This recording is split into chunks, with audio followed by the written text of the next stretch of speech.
Welcome everyone to the Row by Row Garden Show, the best dead-gum gardening show on the radio and the internet as well. Mama Hoss, we got lettuce. Lettuce. Got lettuce. It's about the only thing we got. No, we got some collards and kale, but man. Yeah. So this is some Coastal Star romaine. You started in the greenhouse. I actually put it in the ground about a month ago. Doing excellent. And this is... Salad bowl red. I picked it earlier this morning. It's a little wilted. Yeah. Now that one also comes in a green, which is two of my favorite lettuces, the salad bowl green and the red. And it got down to 29 last night. Yep. So handles our cold weather well. Yep. It's a good all-around lettuce. So wintertime showed up. It did. It's cold. All over the country, the wintertime is here. It's been blistering the last few days here in the south. The wind has been tearing us up. And I know y'all folks up north really want to feel sorry for us having to deal with this cold weather, but we're just not set up for it. We don't have many jackets. We got just a handful of jackets because we don't use them much. But man, we've had to pull them out the last few days. The gloves, the hats. Gloves, hats. You think we're freezing to death the way we, I get a scarf. I got a man scarf. I pulled it out. I get to wear it twice a year. So yeah, it's the cold weather's here, which you know the old timers say, it's good to have a cold winter because it kills those insects. Kills those bugs. Yep, so we're looking forward to that. Great show tonight. We're going to be talking about small scale gardening. And we're doing a couple things unique this year. Sheila's going to be talking about her raised bed garden, and she's going to be talking about what she's going to do, and maybe that'll give you some inclination of what you can do with your raised beds. And I'm going to be putting in a specific size garden, a small garden, for people that are beginning gardener or for people that just be limited to small space. We're going to go into some real details on this right here, so make sure you stay tuned. And actually some girls in the office are going to plant it, and it's going to be their garden, and they're new gardeners. No? Under direct supervision of Greg. Yeah. I'm not turning them loose out there. No, but you're going to teach them. I'm going to teach them, and I'm Okay. going to take them. I don't have enough faith in them to just turn them loose out there. Okay. Yeah, we're going to work with them. Speaking of that, What? last week a couple people got upset with me. About? Because I said something, I kind of said something that may have come off as a little bit of a little bit tough when we was talking about containers, and I said, I bet you won't do that again. So we had a couple people comment, really got upset. They didn't like that. They didn't like that. I just want to, I want to say this right here. If you knew us, you would understand how that was supposed to be funny, because I can promise you, she pays no attention to what I tell her whatsoever. And she can do, and she does whatever she wants to. She buys. Now that doesn't say I don't complain sometimes, but she pays absolutely no attention. Sometimes I listen, sometimes I don't. But she, I didn't mean to come across that way as I was telling her what she had to do, because that's not the way it operates around here. Yep. She does what she wants to, believe you me. So anyhow, being as we got past that part. Past that. The Three Rivers Challenge. Let me tell you what's going on. We've done well. Haven't been to the grocery store. Even had some people over for dinner. We went through that well. I did get my freezer cleaned out. If you follow me on TikTok, you can see how bad my freezer looked. I had a berry explosion in there about a year ago. And it stayed there for a year, so I was glad to see that getting cleaned up. Getting ready for chopping bits. Yep. Yeah. I still don't have a whole lot of room, but it's very organized. Don't you feel better? I do. I mean, just think about... Every time I open that lid, I'm like, ugh, this is so bad. You know, I'm the same way with my garden shed. I got out there a couple of weeks ago and got my garden, or one of my garden sheds, really cleaned out. I took everything out and I organized it well. I felt so much better about it. I got a couple more I need to do that also, but I just felt like I'd accomplished something other, and I thought to myself, I'm not going to let it get back in the shape it was in again. Now, we know that's a good goal to have, but how I get things so unorganized is beyond me. Because you don't put it up. But it's looking better. It's organized now, and I have a feeling that I've accomplished something when I go up there and everything's nice and neat and put up. So anyway, it's a good thing to do in the winter months when you can't do nothing else. Yeah. What kind of new seeds we got? Well, glad you asked. Let's see here. First one we're going to go over, let me see here. We got some, I'm telling you, we've got, I looked at the numbers yesterday. We've got about 50 new seeds on its way, new varieties coming in that I'm super excited about. We got some unique stuff coming. So in the next few weeks, pay attention to we're gonna be showing them on our show every week. Flip that around right there. And we got some very unique stuff coming in that we've been able to source. We have hooked up with a couple breeders up north, small farm breeders that have introduced some tomato varieties that's outstanding, and that we're excited to get those in. But we'll touch on that later. First, we want to talk about what we have in right now, which is yellow butternut seedless watermelon. Now, this yellow butternut is a seedless, and it's known for its exceptional flavor and sweet flesh. It produces pretty much what we call a mid-sized watermelon, 14 to 16 pounds, and it's a seedless. So we have to give you a pollinator. The pollinator that we have changed that we're giving with these seedless watermelons this year is the sangria variety. And the reason we changed up, the sangria has real good disease resistance. So what good is it for you to have a seedless watermelon that has good disease resistance, and your pollinator died before it got there to do its work? So we've changed up. We're using a sangria. So when you order any of the seedless watermelons, you will automatically be given another pack of sangria watermelons, and that is your pollinator. And you will plant that 1 to 3. Every 3 hills of seedless watermelons you plant, you will plant 1 plant of the pollinator. But when you plant it in the greenhouse, you can keep them separated. Keep them separated out, and that way you can do your ratio 3 to 1. 3 to 1. 3 to Okay. 1. And you know what? The sangria is an exceptional watermelon to eat also. It's a seeded variety. But not only are you going to use it as a pollinator, but it's also going to make a watermelon that you can harvest and eat. It is a seeded variety there. Okay. Back to the yellow buttercup. You know, it has, it's an oval-shaped watermelon. It has the dark green stripes on a light green background. Of course, it's good yields and produces on a vine and plant. It's about 90 days from transplanting on the days of maturity, and we're excited about that. It's a good yellow one. I grew the yellow doll last year. This is real similar to that, maybe a little bit bigger watermelon, but it's that bright. You going to grow this year? I think so. It's that bright yellow. Have you ever seedless. grown any seedless? I don't believe I have. And that leads me into the next one, which is the Captivation.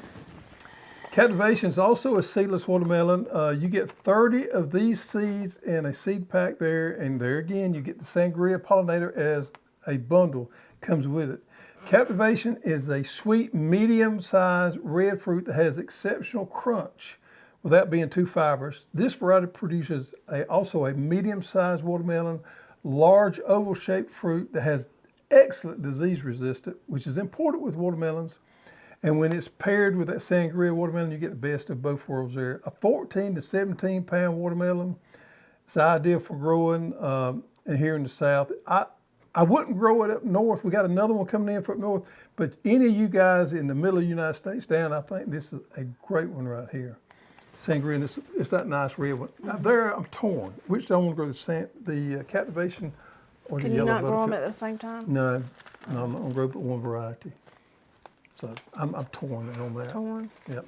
Burpless Supreme cucumbers, our next one. Yep, we got y'all a Burpless Supreme, a cucumber in. It's one of the mildest cucumbers on the market. It's got thin skin, and they do that for this long word that they got that I'm not going to try to pronounce here, that causes people to burp when they eat cucumbers. This variety does not have that compound in there, so therefore you all out there that have those issues, I'm not one of them. I can eat cucumbers all day long. But if you have that issue that causes you to burp and it's not settles well with you, this is one you want to grow. And this is good for pickling, too. Yeah. It's good for sliced and pickling. It's a top-notch pickling cucumber when harvested small, 55 days to maturity. So there you have it, you folks that need that burpless cucumber. Okay. Next one is Brainiac. That's the new one for us right here. Brainiac Celosia mix, which some of y'all call coxcomb if you've been around as long as I have. This is a good cut flower right here. It's an heirloom variety, and it features these brilliant colors that we've become accustomed to with these celosias. Now this one comes in a very interesting shape and size that resembles The brain. the brain. Hence Brainiac. Yeah, it's a heat lover, just like all the Celosias are. It does well during summer months, and it's an excellent candidate for cut flowers if you wanted to move it into your rotation. So after your spring garden is gone, it's starting to get hot, this is an excellent to put back in there during that hot summertime. You know what? The leaves on these are edible as well. Never tried that. We're going to have to try that this year. And the small flowers. I've never tried that either. Yeah, it's a good, unique variety that we've added on. Another Celosia. We love Celosias around here. All right, so let's dig in to our main segment, and we're going to talk about small space gardening. We're building a master plan for you guys on the small scale. Now, Sheila, you want to go first? Talk about your raised beds? Yeah. Because this is small scale gardening right here. Okay. So this is a rough layout of my raised beds. So I have a 4 by 24 in the back, and then I have 6 4 by 8s. And then in the middle of it, I have a fish pond that I actually use that water to irrigate my plants. And any of the kids that come over, look here, if we have any kids come over, first thing we'll do is go to the fish pond. Yeah, they love to feed. I have some koi and some goldfish in there. And I've had that since 1998. Long so I time. got some big fish in there. So in this back bed, in 2021, I had zinnias, I had winter squash, and now I have strawberries. And those strawberries, I let one get away from me. It's a big old strawberry. Here I have a trellis in this one, and I have a hollyhock that has been there for several years, and I just companion plant with it in there. I do not mess with it. But I had cucumbers, I had some onions, and now I have English peas. In this bed here, I can't see, summer squash. Well, no, you're opposite. No, right? this is on this side. Excuse me. Summer squash, sunflowers, and I currently have broccoli that I need to clean up. And this one, I had summer squash and peppers. Then over on the right, oops, I did get them messed up. I thought you did. So this is actually on the back side here. We're working just the opposite. So this side is this side back Okay, here. all right. So what I'm going to plant next year, let's just go ahead and get to that. I'm going to plant beans up here in the top. I'm going to try some more cucumbers here on my trellis. In this bed, I have some phlox that has been there probably 10 years, and I'm going to plant some Brainiac Celosia over there. Last year I had zinnias up here, so I'm going to move my zinnias to my 2 front beds. And last year I planted the California Binary Giant mix. This year I'm going to do strips of colors. Make it pop there when you first walk in the garden. And then I'm going to put peppers over here and then sunflowers in the back. And I have a fence around 2 sides of this, and I also plant sunflowers all around the perimeter. And then over here on the left side, I have my root pouches, which I currently have spinach, beets, garlic, and some snapdragons, and some bunching onions. So in those root pouches is where I'll have my tomatoes that I can grow in containers and some more peppers. Just to give everybody an idea how big this is, because we are talking about small scale gardening. This back bed here is 4 feet wide by 24. If you're thinking about putting in a raised bed, you definitely want to stay with the 4 foot width there, because that's ideal. So this is 4 by 24, and all these others right here are 4 by 8s. So we're not talking about a huge amount of area here. And these 2 in the very back are only, what, a foot high? And then these 4 here are 2 foot high? Yep.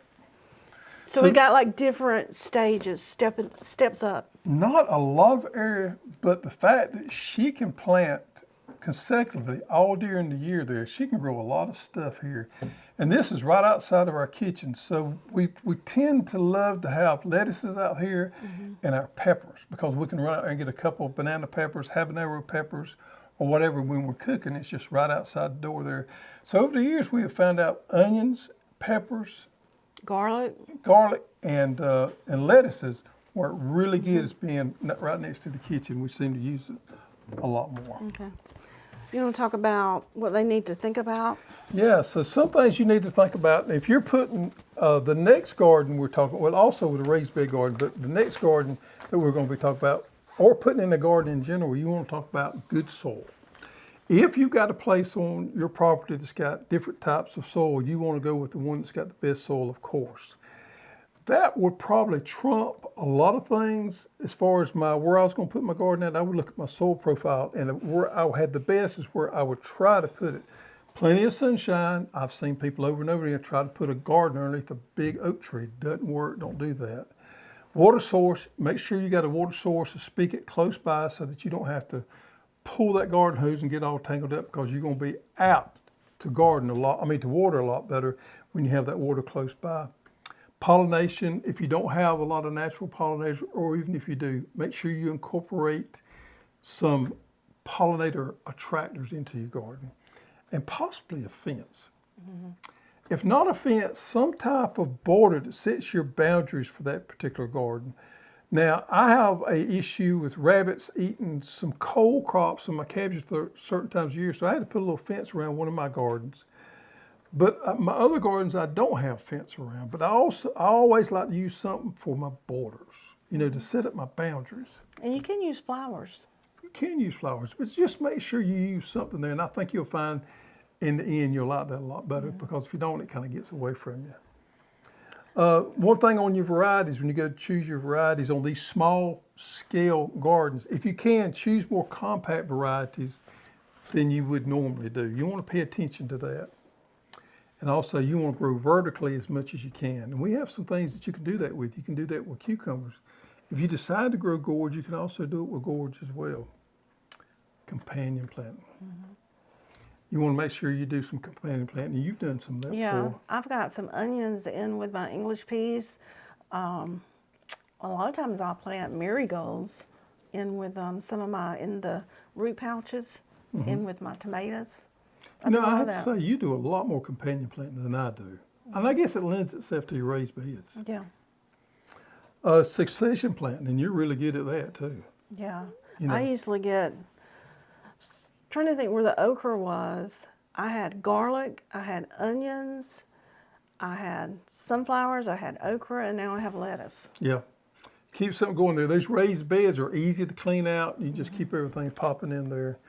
And of course, crop rotation. Now this is kind of a tough one in this small scale gardening. Explain how you try to do it with your raised beds. Well, I keep a notebook of what's in there, and I just kind of rotate clockwise every year. Kind of move everything around. It can be problematic to do that, especially if you're doing in-ground. The world's not perfect. You want to do the best you can. But if you can't rotate exactly like you should on a 3-year rotation or whatever, just do the best you can. With the bed that I have the trellis in, it's kind of hard. Because I'm going to plant cucumbers back in that bed. But I've had 3 other crops in between. Right. All right. So let's talk about what I'm doing up there in our garden. The girls have convinced me to do this experimental garden. Now this is a 20 by 20 garden, which I laid out earlier today. Oh, you did? And I can tell you a 20 by 20 spot is not very big. If anybody needs the numbers, your diagonal number here, because I always got to get everything square, but your diagonal number from point A to point B here is 28 feet and 3 inches. Here, let me hold it. Yep. So we broke this thing up in quadrants, and we're doing this for people, like I said earlier, that maybe you don't have a lot of area, or maybe you don't have a lot of time to garden. And this 20 by 20 is a great way for you to start and get started gardening, and it keeps you from overextending yourself. Now some things here is going to be coming off, and we're going to be continue planting some things in that area here. So we're just going with a general guideline here. And I'll show you what I'm going to do. Let's start with quadrant 1 there. Quadrant 1 there will be planted sometime in springtime, because see, I got my tomatoes And we're doing our cucumbers and our pole beans, both of those vertically because we're limited on space. And we're also having our squash and zucchini. So we're planting in quadrant run squash, zucchini, because we don't need a lot of squash, tomatoes, and with cucumbers and pole beans. Then we move to quadrant 2 and we're doing okra, beets, peppers, and eggplants. Now those beets will come out a lot quicker than the peppers and eggplants will, and the okra will probably hang around longer than that. So this garden's gonna look different come midsummer. I mean, still got our same quadrants and all that, but it's gonna look different. We'll still probably have our okra growing, but we've replaced it with other things. Quadrant 3 down here, garlic, radishes, potatoes, and bunching onions. I'm probably not gonna be able to do garlic there. I'm probably gonna replace that with something else, but I'm definitely gonna do the radishes. Our potatoes will be planted there, and bunching onions down at the bottom. One thing we did is we laid this off. We looked at things that we thought we would use in our cooking and as eating, things that we would enjoy doing. And we also X'd out those things that did not lend itself well to small space gardening. And those would be corn, gourds, and your melons. Those just do not do well in this type garden situation. We don't have enough room for them. And we feel like we're better off to get more bang in the bucks, planting some of these other types of plants. And then in quadrant 4 there, we're gonna do our herbs because everybody loves herbs. I'm not sure yet if I'm gonna do that in ground or if I'm gonna do that in the big root pouches. I may end up doing them in root pouches. Now laying this out earlier today, I realized that if I put a fence around this right here, it would limit me more than without a fence. If I don't put a fence around there, then I have access all the way through here because walkways, I'm gonna have to really limit myself on walkways here because walkways takes up that valuable space for growing. So if I leave all this out, then I have access to getting here, and walkways are not as important. Although I am gonna set posts on all 4 corners so I can keep my boundaries there. So you just kind of have to do what works for you there on that. I think this is what's going to work for us, and we're going to be doing a lot of content later on in the year showing this 20 by 20 garden. Success or failure? Oh, it's going to be success. But I got to keep direct supervision over them girls. That's my problem. Yeah. Okay. Yeah. So, you know, as we talked about all that right there, if you're on our email list, we had an email go out about a week ago, a little longer than that, wasn't it? A couple weeks ago. And we shot this plan out there, and we got a little feedback. And we want to address some of that feedback that some of you people out there shot us some questions on. Okay. Question 1. Didn't you tell us to move things around each year to avoid replanting veggies in the same place? Would it have been easier to group all the nightshades together and the cucurbits together to make this easier? Would grouping them encourage them to have a pest party? Mrs. B. Yeah, I don't think pest is going to be an issue because we're dealing with such a small space here. Bugs are going to be able to migrate within that 20-20 area fine. So moving them, grouping them according to pest, not an issue. She brings up a good point. You could put all your nightshades together, and as where's their thing at? Think about it this way right here. Just like what you talked about, rotate your quadrants every year. So you can move your quadrants down just like you do in your raised beds, which is a great idea there. Then you would still have a little bit of problem if you did according to this plan. So if you did that, your tomatoes would be down here where your potatoes are. So you would be planting, we're going to be planting, if you notice we changed the way our rows, the orientation of our rows. So if this is there, then we're planting our tomatoes here. We got a small area there that we're running into where it was same family was planted. But the world's not perfect, as I said. Now with the herbs, I don't rotate those. They some of those stay in the same place. Is that important, or does it matter? Well, you know, some things you could leave, especially if you live in areas that they make it over the winter. You could leave in that area. So you may want to take quadrant 1, 2, and 3 and rotate that and leave quadrant 4 alone. I mean, the thing about this is you can do this to make work for you. You may have a different situation than we do. You may live in a colder climate that these herbs won't make it and you have to replant every year. But you can move those around like that, and that's a great idea. And if you wanted to group your nightshades together, nothing wrong with that. If you don't, then it's not a huge deal either. Rotation is going to be something you'll have to work with there, and it's not going to be perfect for you.